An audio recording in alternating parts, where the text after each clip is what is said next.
is that when you're looking for your first internship, it's really important that you take the time to communicate your skills, your experiences, things like that. Because if you don't, you may get passed up for a role by somebody who has less skills, less qualifications, right? So, what I like to say is if you're this qualified, like all the way up, if this is what the job wants, but if this is what the job wants, but then this is somebody else who is trying to get the job, and then your resume communicates like this much, and the other student's resume communicates this much, but like basically what I'm saying is that you need to demonstrate your skills effectively on your resume because if you don't, other students who are less qualified than you are going to come across as more qualified and you may get passed up by them. It's easier to think about with numbers. So if you have 100% of the skills for your like on your resume, or not on your resume, you have 100% of the skills that a recruiter or a job position is looking for, but you only show 50% of that on your resume. The recruiter looking at your resume is only going to think that you're 50% qualified. They're only going to know that you have the skills that you're showing on your resume.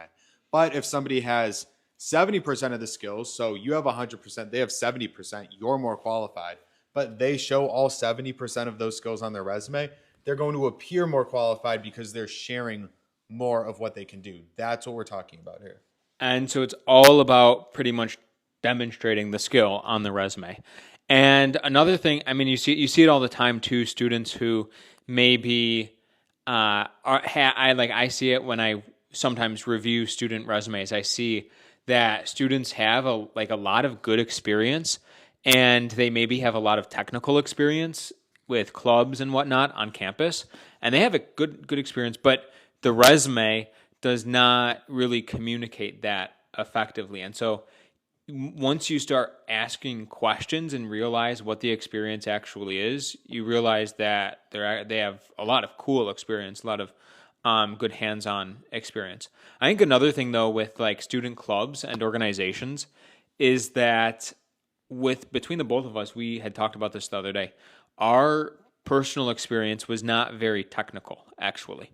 We didn't get involved, say, in like the space team or the rocketry team, um, or get involved in like the race car teams that are on campus. Personally, our on campus involvement between both of us, our on campus involvement was not technical in the sense of like working like a technical club or organization. Now, that said, for me personally, my experience, thank you for the likes. My experience did lean a little bit more technical in terms of was an undergraduate teaching assistant for 2 classes, and then did research on campus 1 semester. So that said, the actual club involvement though wasn't technical, but that doesn't mean don't do technical get involved in technical clubs on campus, because when I like again look at student resumes, it's amazing how much experience students get out of that, and those students do end up going into really great jobs. Um, Going into looks like studying engineering and is a good path for rising. Okay, so pretty much the idea is what you do over the summer.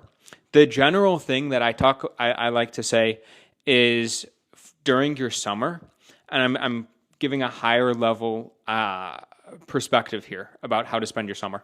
Basically, spend your summer in a way so that you do something that you could add to your resume and then go back to school in the fall with either like more skills, more experience, something more on your resume that you come across stronger on the resume than when you left school in the spring. So if you can go back to school in the fall stronger in terms of your resume than you left school in the spring, um, that's a general recommendation. Some of the ways that you can do that, I guess, in college is number one, we talk about this, getting involved in research, whether that's at your university or if you live near university, another local university, there might be other opportunities out there. Also, online certifications. There's a few free certification options depending on like what site you're going to. Summer classes is another thing that you and I both did. We both took summer classes to kind of get No, ahead. I didn't. Did you? I took them during one of the breaks. Okay, I took a summer class just to get ahead and think during the summer after my freshman year. And then what are some other ones? Personal projects, along with part time work experience. Like, don't sleep on that one because even though it might not be directly related to your major or internships that you're looking to get, they could offer number one, I mean, it shows if you're employed by something, in my opinion, it can show that you are being trusted by that employer to handle whatever responsibilities are associated with that job, right? I mean, you automatically just get that like responsibility avenue, but also depending on what you do, there could be transferable skills or transferable experiences that you can leverage from that experience to help get opportunities that are a little bit more directly directed towards your professional interests. And even during, say, like an interview, that like if you have a part-time job, even if it's, let's say you're a freshman or a junior, or a freshman or a sophomore, and you worked a part-time job in high school, and you're trying to fill up your resume, you can put that on your resume. Students will say, I don't think it relates to what I might want to do after graduation or during an internship. Still valuable to have on the resume. It shows employers you used your time effectively. You have skills, things like you've demonstrated skills, like probably communication, teamwork, things like that. Especially in like customer service jobs. The thing with like a customer service job, whether You had one, maybe right? whether you're working at a grocery store or at like in fast food, it does show communication skills. But another thing too, an example I like to give is, let's say you worked. So I worked in the produce department, and an example I like to give is, this didn't happen to me, but an example I like to give of how this experience could be valuable during an interview is, let's say you had that experience, right? And it's during the summer, and you're taking the watermelon, you're trying to put the watermelon inside of like the giant crate, right? Or like you're picking up a watermelon. And now let's say let's say in theory you dropped it on the floor and it just splattered in front of like 20 customers. That's a really like embarrassing experience. Now, that said, it completely like doesn't relate to maybe what an electrical engineer does technically. But if you were asked in an interview for an internship, tell me about a time when you had to deal with a very stressful moment, or when something embarrassing happened, or when you had to think fast, I can almost guarantee sharing that experience would be very memorable and could very much help set you apart because it's unique and original. I can bet most other students wouldn't have an experience like that. So that's a very long-winded answer, or not answer, but just explanation of how seemingly irrelevant experience, like a part-time job you worked over the summer, could actually be very valuable when you're looking for an internship. I'll knock this one out of the way. Do we have a YouTube channel? Yes, we do. We do have a YouTube channel at Destination Internship. You can find us there. We usually post our lives. So this one will be going up either tonight or tomorrow. Some of our past lives are already on the YouTube channel. This week, if you're a incoming engineering student, we're releasing, so every day we started releasing the first part of it today. We're dropping episodes every week this week, actually, or every day this week, Monday through Friday. First 4 days. So today we started it, episode 1 of advice we would give to incoming engineering students. Advice for freshmen, yeah. Yeah, advice for incoming freshman engineering students. So if you are going to be joining engineering, you might want to check that out on our YouTube channel. Again, that is at Destination Internship. And then switching from civil engineering, and yes, this is live. It's about 9:55 p.m. on the East Coast, Monday, June 2nd. But otherwise, switching from, it looked like civil to mechanical. What do we think about switching majors? I think switching majors, it's important depending on how far into the degree you are. I would say just the general advice to do well, like in your classes. My advice: sit in the front of class, be on top of your classes, go to office hours, things like that. Especially if like you're in junior year, the other students in your classes may already know the professors for the classes you're in right now, just because they've already had them in the past. So going to office hours could be helpful in terms of just getting to know the professors. Otherwise, in terms of like switching majors too, this isn't an entirely big switch, but Mike switched from, didn't switch, but like was planning on studying electrical, and then decided to study industrial, going from one of the generally hardest engineering majors. Some people, electrical is considered one of the hardest, as well as like chemical. But that said, going from what's considered one of the hardest to maybe one of the easier ones, it is a switch that aligned better with your interests. Yeah, when I was going through the switch, I think so. I went to Purdue, and we have a first year, or not we, but like Purdue had a first year engineering program where basically you wouldn't declare your engineering discipline. You would know you're studying engineering, you're majoring in engineering, but what specific discipline were you studying? You wouldn't necessarily go take electrical engineering classes or aerospace engineering classes your first year. Usually that was just held off until the second year, sophomore year. Because all the engineering students were in that first year engineering program. And then after that, you split up into your engineering disciplines and specialize after that. And so heading into the first year engineering program, I was so set on electrical. I was like, this is definitely for me. I was like really, really looking to start even taking electrical because I had like course credits, and I was really looking to take electrical engineering classes actually second semester of my freshman year to try and start a little bit early because I was so confident that that was going to be my decision to choose.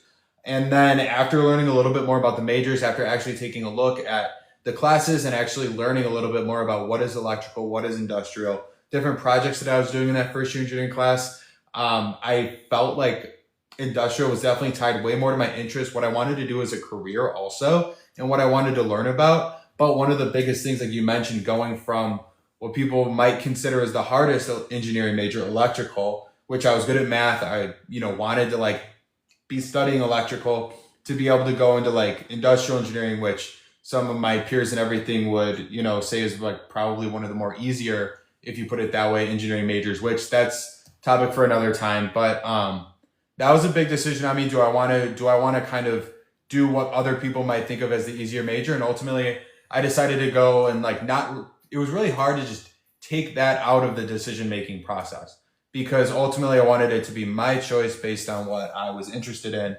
And it turned out really well. Lots of internship offers, lots of job opportunities in industrial engineering. And yeah. Talking about internship offers, do internships at utility companies create good enough experience for other engineering fields? So I think this is interesting because sort of the vibe I get is that like, it seems as if maybe you're asking because you think internship at a utility you may think it's lesser than like an internship somewhere else. I would say that's not like in terms of like the quality of an internship or just the quality of your role after graduation depends on a lot more than just like the industry or type of company or size company. Because at the end of the day, what goes into like that good job after graduation for you or good internship really is up to you. Same reason why some students pick going to a larger school rather than a smaller school.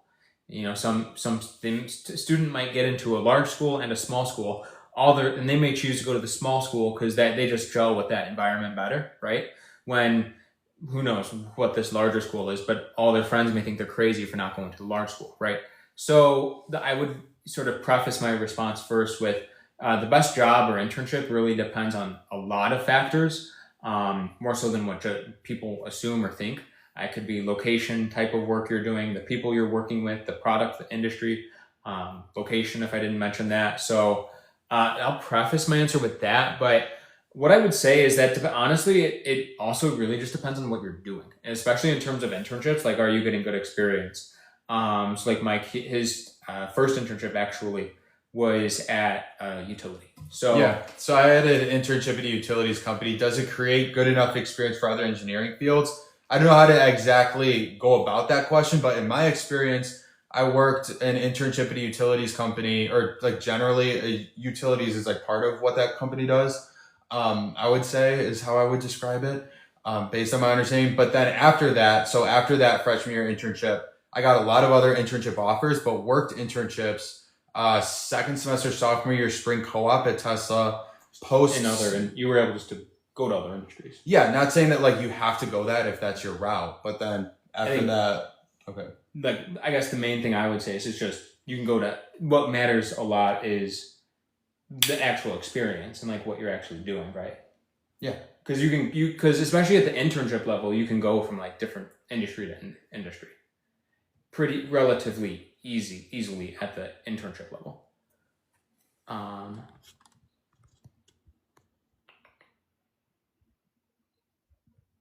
Maybe we could both talk about this. Does going to a top tier engineering school or middle engineering school really matter when looking for jobs later? So we're kind of coming from this on the top of the screen. Brothers talk engineering, industrial engineering at Purdue, electrical engineering, University of Kentucky. Purdue typically tends to be in like top, I don't know, like depending on like what rankings you look at, probably top 20, top 10 for most. Probably usually Usually top 10 really for most engineering majors. Kentucky is about 100. But then we had similar internship offers though. We had similar internship offers. And so like my point that I would say is that what really matters more than like the school ranking is you, the student. I mean, you see students even at like top ranked schools struggle to get internships. And that said though, there's plenty of benefits of going to a highly ranked school. You know, companies showing up on campus for career fairs, alumni, facilities, things like that. Now, that said, if you have all the opportunity open to you, like right in front of you, if you don't take advantage of it, then what's it even mean, right? So the point is a lot of your success ends up being up to you, more so than where you go to school. Advice on leveling up internships and landing one with a big company. So what I would say for that one is kind of I'll preface it with what I said earlier, that like the best internship for you isn't necessarily like large company. There's large company versus small company. It doesn't really dictate the quality of the internship, because some of the things that go into it, location, pay, people you're working with, type of work, industry, product, all of that. And so quality of the internship depends on a lot more than just the size of the company. But that said, if you're generally looking to get into, I'll change the question around a little bit more. How do you get a competitive internship? How do you stand out for a competitive internship where maybe lots of students are applying? So a couple things that I would say a lot of it depends on like experience that you have. So, and being able to describe that experience on your resume. Because in my experience, a lot of students do struggle with communicating the experience they already have on the resume. So they could have a very strong technical skill set or just very strong experiences otherwise, but then when it comes to the resume, fail to actually communicate that. So when I will do a resume review with a student, I'll go through the resume and then see how they've described experiences, and can tell that they probably have a lot of interesting experience, but they're just not communicating it effectively. And then so when I start asking probing questions to better understand what is actually like behind that experience, we usually can rewrite that resume to be more effectively communicate the experience. So my advice would be, when if you already have an internship, make sure that you're effectively communicating sort of what skills you've developed and things that you have on campus, and maybe any other experiences on the resume. Were you looking at one? Yeah. Okay. So we have here, what advice would you give to someone going into their junior year for engineering?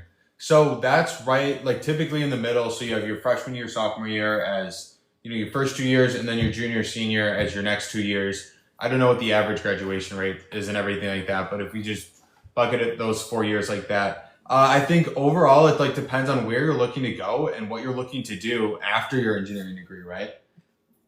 It's overall what you're looking to do and where you're looking to go. I think I'll go down and pick it up. So we had to the battery on the mic just went out, so I'm not sure if you couldn't hear us. I think that happened to me before. I was talking and then the mic went out and you couldn't hear. But anyway, the mic went out and now you should be able to hear us. Can everybody hear us? Yeah. is okay. Yeah, you can hear. Okay. So the question that we were doing before, heading into junior year, I'm trying to remember the question. Advice for engineering students heading into junior year. Heading into junior year, think about it this way. After junior year, I'm just going to take this assuming somebody might want to go into industry. If your goal is to go into industry right after undergrad, that's my experience. That's your experience. That's both of our experience. If your goal is to do that and you're heading into your junior year, my advice would be to be looking for those summer internship positions after your junior year. These typically open up. I mean, of course, this really depends on the company and it depends on the role as well, or like what type of field, whether it's like consulting or banking, that's like one side.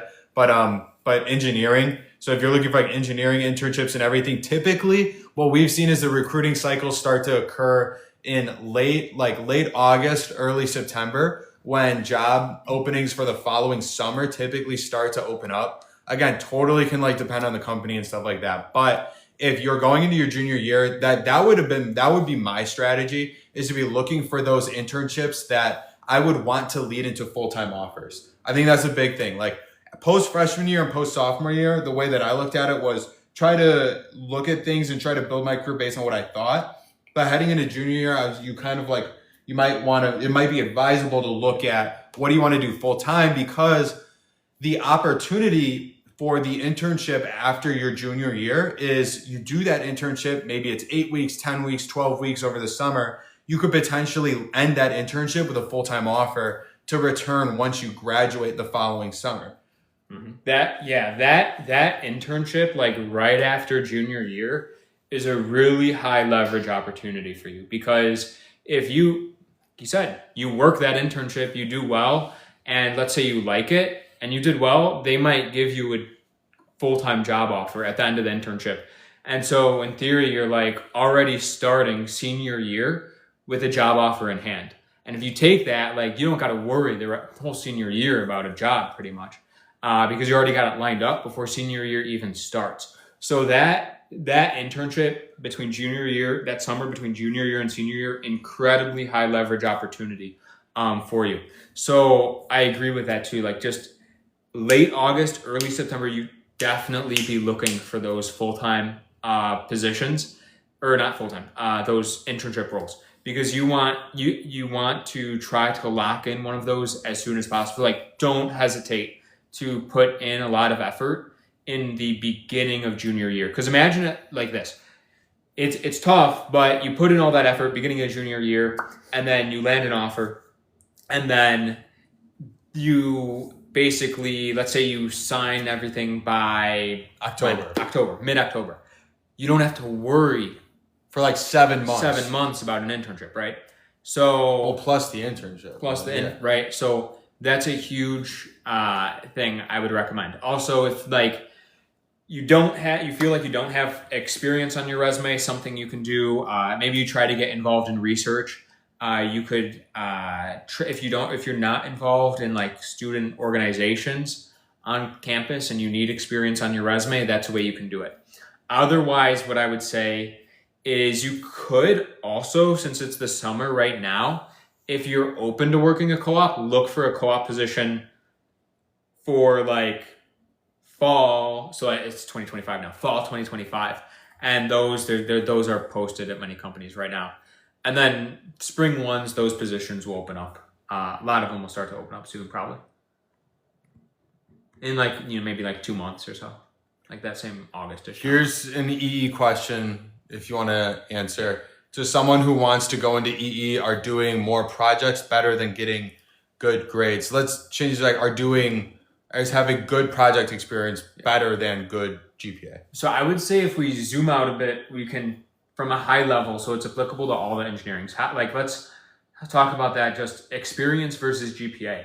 GPA matters to an extent. Generally, if you meet the minimum, like you're good. And once you meet the minimum, what starts to matter a lot more is the actual experience you have on your resume itself. So that would then be the projects, right? Now, that doesn't mean go off and get like a super low GPA and sacrifice your GPA just for projects. because some companies do have minimums. You're looking at, depending on the company, either like I've seen like a 3.2, 3.3, and then 3.5. Those are some common ones that I've seen. So if you meet the minimum, generally, like what starts to then matter more is the actual experience on the resume. So generally speaking, to what I like to say is there's a reason that, and it goes back to like the question of just where you go to school matter. Because like I said, I've seen students at top schools struggle to get internships. And what really matters is you, the student. So back to sort of that and the way it relates is there's a reason that the education section on your resume is like the smallest section. And then the experience, the bulk of your resume is made up with experience. So I'd say you balance it out, shoot for a good GPA. Of course, you don't want to like intentionally get a low GPA. So always try to have a good GPA, but yeah, definitely make sure you're not slacking on the experience on your resume, which is why we talk so much about like getting involved on campus, whether it's like a club, student org, or like doing research, or even if your school has opportunities to be a teaching assistant, undergraduate teaching assistant, that could also be pretty valuable. And I think another way to look at it too is in interviews also, in terms of what provides a lot of experiences to be able to talk about and answer and have interesting and memorable interviews. It could be those experiences. GPA is important, I guess, but it's like you mentioned, like both are important, but there's a balance, right? I think that was your point. It's a balance, yeah. Another question, co-op or internship, what do you think is better? Let's just talk about what co-ops are versus internships in our experience. So co-ops are kind of like internships during the semester. So they happen during, if you take like, you have a fall semester, you have a spring semester, and then you have a summer term. Co-ops are what happens, or like internships during that fall or spring semester. While like internships, like your typical summer internships happen in between, going from the spring to the fall semester, obviously over the summer. What are some differences? I know one of the differences in my experience, having done spring internship and fall internship, internships in the spring or fall, so those co-ops, typically longer because they're meant to last like an entire semester versus fit during the summer term that might be 8 to 12 weeks. Co-op might be a little bit longer, 14 weeks or I don't know the exact number, but just longer. So if you get you just get like a deeper or broader experience out of the co-op generally, like if you were just to compare the two. Also, because there's when starting a new job, in my experience, it's been, you have to learn the systems, you have to learn the role, you have to learn the projects. And there's this period where you're ramping up into getting into a flow of your work stream. And that may be the first like 2-3 weeks. If you only have 12 weeks, you only have 9 weeks left to be able to continue your projects. If you have 14 weeks, you now have 11 weeks left to continue your projects, right? You have more time to be doing that, like less time adjusting. So let's just say like an example. Let's compare a 10-week internship versus like a 16-week co-op. If it takes 4 weeks to like start feeling good and to start getting like onboarded into your projects, you then have like 6 like invested focused weeks in the internship. And then maybe your last week, like presentation, you start passing things off, it dies down. So let's really say like 5 focused weeks during that internship. And now let's say you take those same 4 weeks in the beginning of the 16-week co-op, but then also you do that one like offload week at the end, let's just say. So then that's 16 weeks. What? 16 weeks minus 5. You had 11 like really productive weeks in the co-op, and then compared to 4 in the internship. So all of a sudden you then are looking at, even though the co-op was only like 60% longer, you're looking at almost 3 times the number of productive weeks, right? 4 to 11, right? Oh, yeah. 4 to 11, almost 3 times. So that's one way to look at it. Now, that doesn't mean you just go off and do a co-op. Because it all depends too. Like the team that you're on, what types of projects you get, where you're, I mean, it's like so dependent. So like, it's hard to say, but another thing about the co-ops is it could push out graduation day. So you might, like, that's one of my experiences. I think yours too. It could. I mean, and then because you're like not assuming you don't take classes.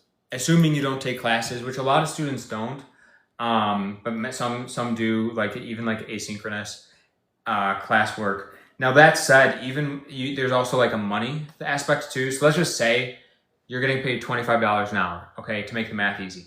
Every week, 40 hours a week, that's $1,000 a week. So a 10-week summer internship, $10,000.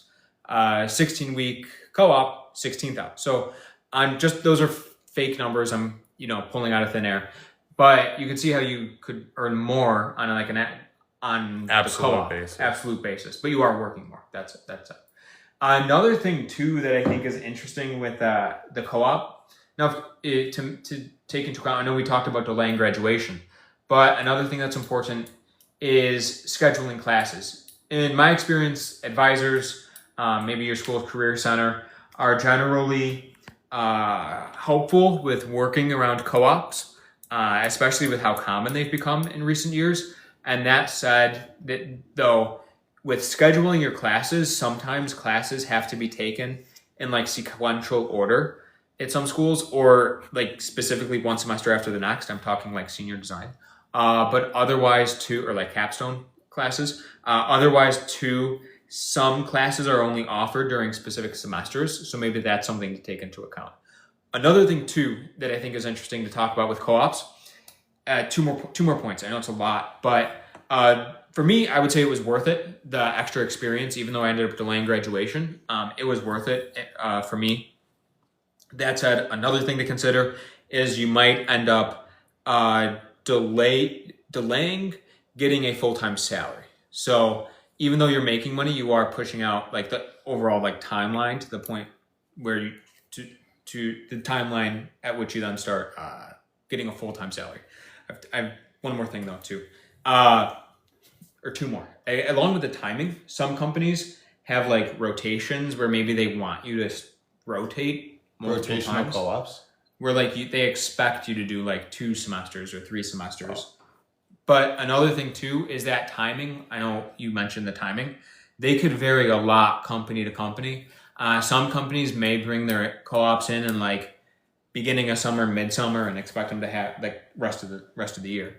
It completely varies company to company. But an interesting thing is that sometimes a co-op could give you a little bit longer of a winter break, in my experience. Because let's just say your co-op. What if your co-op starts let's say your co-op starts the week after classes normally start, right? So in that case, you technically, like your spring co-op, which starts in January, starts a week after your classes would start. If you were taking classes, you technically get like an extra week of break, right? Another way that would work out too is if your co-op, just examples, if it ends like a week before classes end, and in December, so Offset timing. could get a little bit of it could be like a week off of like what your school calendar would be. So maybe you get like an extra week of break. So we listed some internship offers like on the page. So another question came in, I think a few times.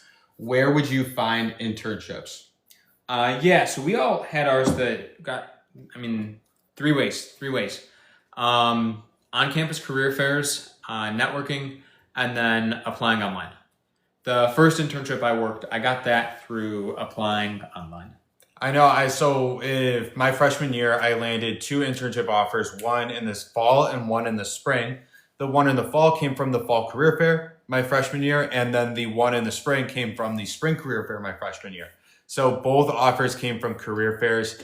In my experience, like career fairs have been, for me, like had a lot of internship opportunities coming from career fairs. So that is one place. Another thing, like Matt networking, and then also applying online. There's online job boards, things like that. So ultimately, like I think like also like finding a strategy that works for you, a system in place where you have like a little bit of a routine looking for jobs, setting up coffee chats, learning about. I know I set up a lot of different coffee chats with people in different industries to kind of learn about what I might be interested in doing and talk about, how what those roles were like, just to see if, it might be a good fit. And I would also say 2 things. One is just being consistent. You kind of talked about that, finding out what works for you, having a routine is important. Simple schedule we post about is Sunday, find 12 internships. Monday through Saturday, track them in a spreadsheet. And then Monday through Saturday, every day, just go to the spreadsheet, find 2 of them, and apply to 2. And just do that week in, week out. That's 12 a week. And then that's a daily schedule. So it's a little bit more manageable than saying, I'm going to go spend 10 hours applying to internships some random Saturday. But then also 12 a week for 4 weeks, that's like 50 a month. And then the next sort of extrapolation is if you're applying to about 50 a month from September all the way through the end of the semester, December, that's September, October, November, December, the 200 internships, right? So staying consistent is what helps you apply to a lot. Other thing too is that career fairs, somebody just talked about how they were able to get their foot in a door. I think unless I misread the comment, they were able to get their foot in the door with one of a big auto company, looks like Toyota, with a career fair. Now, that said, career fairs on campus, lots of schools, from what I've seen, seem to be hosting them earlier in the school year. So what I noticed this past year was that they seemed to be maybe like the first or second week of September, which really can creep up on you really fast. Let's say like that doesn't give you much time from the second classes start. So, and there's a lot of like prep that you might want to do for those career fairs. It's number one, not just getting your resume ready, but it's printing resumes out. We would print our resumes out on resume paper, which is a different type of paper, but also getting together, doing research, company research, understanding what companies are going to be at the career fair, planning out your day, who you might want to talk to. We talk about talking to small, medium, and large companies, kind of talking to a range of companies because, you might find a company that you think is like really interesting and they might be willing to extend an opportunity to you potentially. I mean, you never know how it's going to go, right? But another thing that I wanted to add about the internship search, we talked about this in our live yesterday. We're going, live a lot now, more so than in the past. And yesterday we talked about, I think it was yesterday, about how a lot of the activities for internship hiring and just recruiting in general happen between Monday and Friday. Mm-hmm. And because that's just typically when people at companies are working rather than on the weekends, even though it's convenient in college to be doing your classes Monday through Friday and then other stuff on the weekends.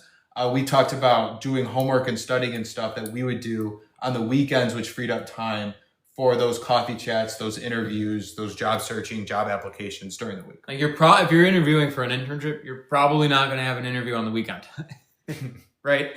People work Monday through Friday, 9 to 5, most jobs, not on the weekends. So that's kind of where that came from. Another thing too, I think probably have one more question, right? Yeah. Another thing too with internships and career fairs is check out your school's website. See if they have the date of the fall career fair already posted. Probably a lot of schools, I would assume, do. And you'll probably find it's likely going to be late August, early September, and then put that date in your calendar. If you can't find it, or if they say it's TBD, to be announced, maybe put a reminder to check back in a month from now, and then a month after that, so that you don't get caught off guard. Because the last thing you want is to start class and then be overwhelmed with those first 1-2 weeks of classes, getting yourself all organized, and then all of a sudden start seeing the career fairs in 3 days. You want to be on top of that, and on top of it, once you know the date, you can then start preparing. You can start preparing. You can start your elevator pitch. Practice that. Don't practice it 2 days before the career fair. Start practicing it. Again, it's that idea of just planning and having a routine. What do you want to do? Do you want to start practicing your elevator pitch 2 days before the fair? Or do you want to start practicing it 3 weeks before the fair and spend 10 minutes a day? That's super manageable. You could practice your elevator pitch in the shower.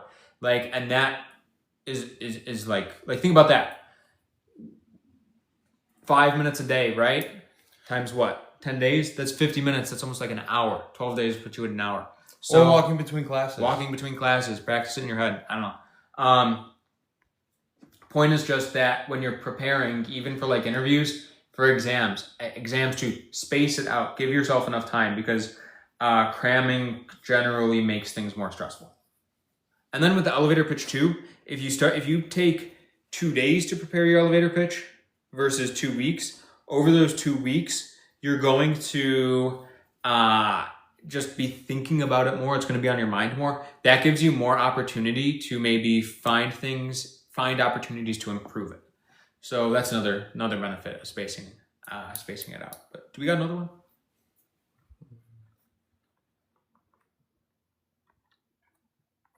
Probably last question. What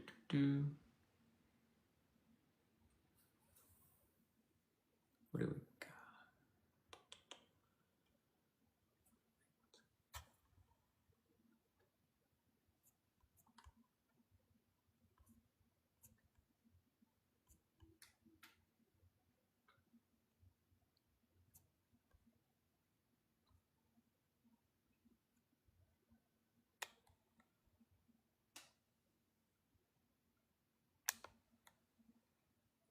How about what was on the resume freshman year? Do I answer that? Did we?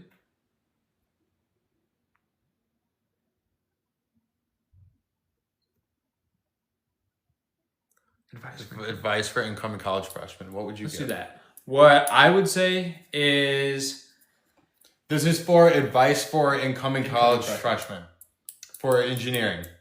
I would say probably one of the most important things is time management and having an organization system in place, because what you'll realize is that it's really one of the things that makes engineering tough is just the quantity of work and the workload.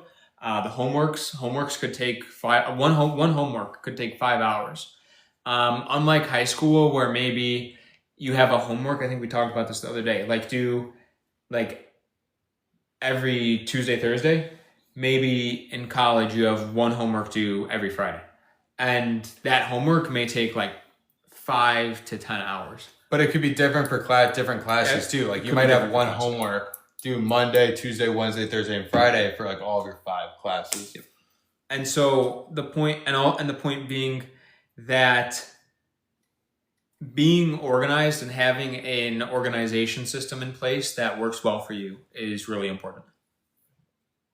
Okay. What would you say? Advice. So you mentioned that one of the things that we talk about is getting involved early. And that's an opportunity where you can start gaining college level experiences to add to your resume. And we talk about trying to find internships during your first year on campus, so your freshman year. And one of the things that can help is having more experiences. And a way that you can get more experiences in college is by joining student organizations or extracurriculars. So heading into freshman year, there's a lot that might be happening at one time. We talked about career fairs happen early September, maybe even late August, could depend on the university, whenever they're going on. But usually in the first month of school, they're happening. At the same time, there's also potentially, depending on the university, but extracurricular or student activity fairs where student organizations have booths. It's a fair on campus where you get to talk about different student organizations. If I were to go back and do, I did this and I'm happy, I'll put it this way. I did this and I'm happy I did it, was getting involved in a student organization very early. Basically like right away, I think within the first few weeks of being on campus during my freshman year. And that gave me college level experiences that I was able to, go on and start developing and being able to talk about in future interviews, I think. And so that would be one of the things, is just be on the lookout for joining student organizations and any opportunities to learn about those student organizations too. Sounds good. Get involved early. That said, that's about it for the live. I think we probably hit like 45 minutes at this point. 43 minutes, yeah, so about 45. Otherwise, that's about it for today. If we weren't able to get to your question, feel free to drop a comment on one of our videos and we might be able to get to it there. Otherwise, thanks for watching. Hope everybody has a good night and see you tomorrow.